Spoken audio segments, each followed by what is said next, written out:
Okay, so my topic is whether animal testing is moral and ethical and ways to avoid using products that are animal tested. So, the first ever instance of animal testing was in 500 BC in ancient Greece, where they would dissect animals and study their biology and use that information relative to humans. So, by studying the biology of these animals, they were studying the biology of humans. And then in 1938, there was a widespread product management testing that was placed, and the U.S. Food, Drug, and Cosmetic Act got passed, which would make every cosmetic product that was sold to people, it had to be tested on animals. So usually this would be they would inject the product into an animal to see how the animal would react to the product, and then based off the animal's reaction, it would then be able to be bought by humans. And then in 1944, the Draize test became a standard test for products that would be put into your eye, so like eye drops.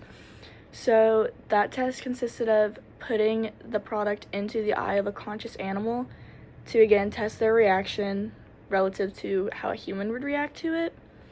So by testing it on the animal, they would take the reaction of the animal, and that would be like the predicted reaction of a human to that product.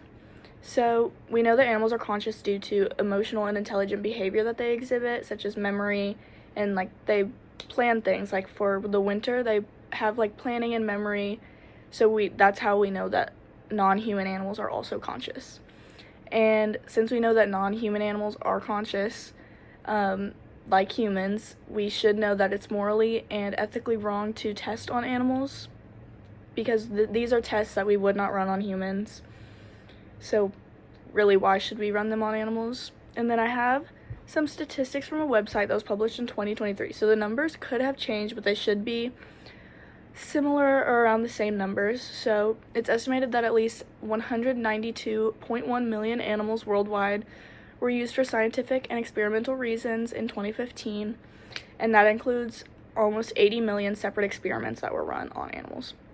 So the top 5 animal testing countries are China with 20.5 million experiments, the US with 15.6 million experiments, Japan with 15 million, Canada with 3.6 million, and Australia with 3.2 million.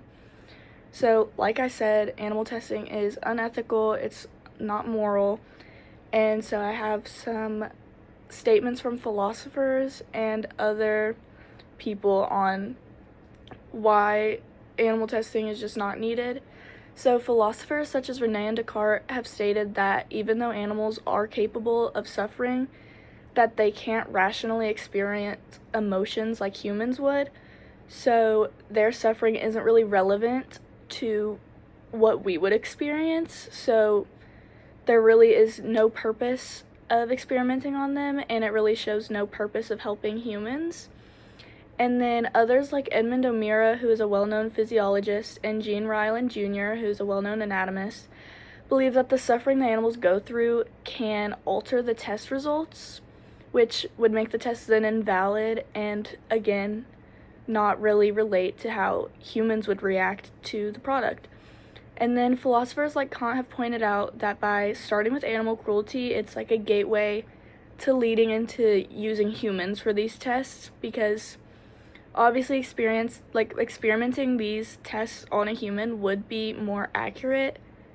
So eventually, if we keep going with animal testing, it's going to lead to running these experiments on humans. And then it's been found that non-animal testing methods have often performed better and are more accurate. So a lot of skin allergy tests used to be run on guinea pigs, and they could predict the human reaction around 72 to 74% of the time. But they found tests that could combine chemistry and cell-based alternative methods, and those accurately predicted human reactions about 85% of the time, which isn't a huge increase, but it's still like an increase that is really good to predict the reaction of a human to these products. And then animal tests to see if drugs would affect a developing baby were accurate around 60% of the time, but researchers began to use human stem cells, which was then shown to be accurate around 93% of the time, which that's a huge increase. And so, again, there's really no point of using the animal testing when it's not as accurate as a test that really harms nobody. And then alternative methods to animal testing. Since technology, there's been so many recent advances. There are now new machines that can be used to safely study humans without causing any harm to the human volunteers. And again, since there are no animals involved, causes no harm to the animals. And then scientific innovations have found that toxicity testing, neuroscience, and drug development have all found other ways of testing other than animal testing. And so I have some products that I use all the time. And so this is just like kind of a way to show like how to know if a product is testing on animals or not. So I'm going to show you the products and then show you ways to know if they test on animals or not. Okay, so these are like everyday products. They're really not that hard to find. So the first product is a Summer Fridays lip balm, and on the back it shows that the lip balm is vegan, so it doesn't test on animals, or honestly, it doesn't have anything to do with animals, which is good for a product. And then I have this shampoo. This is a Soapbox Coconut and Shea shampoo, and on the back there's a logo that says it's cruelty-free and vegan, so again, doesn't test on animals. And then I have a purple shampoo, and on the back it says that it's cruelty-free and vegan, so again, doesn't test on animals.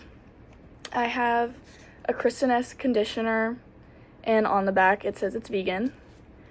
And then on this Method body wash, on the back it says cruelty-free, and the only test it runs is on human skin, and it doesn't test on animals at all. So these are just like everyday products that are super easy to find. These are at like Walmart, Target, Kroger, like really common stores. So like really any product that doesn't test on animals, they're not that hard to find, and these are good products. Like I use them all the time. So there's really no reason for animal testing. It's really just not necessary. And as I've said in this video, pretty unethical, pretty not moral. So really I think that it's so easy to avoid testing on animals, because I just found 5 products that were just in my room that don't test on animals.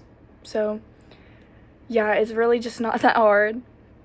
So those are some product recommendations for anything that doesn't test on animals, but I'm 100% sure you can go to any store and find other really good products that are really just not tested on animals.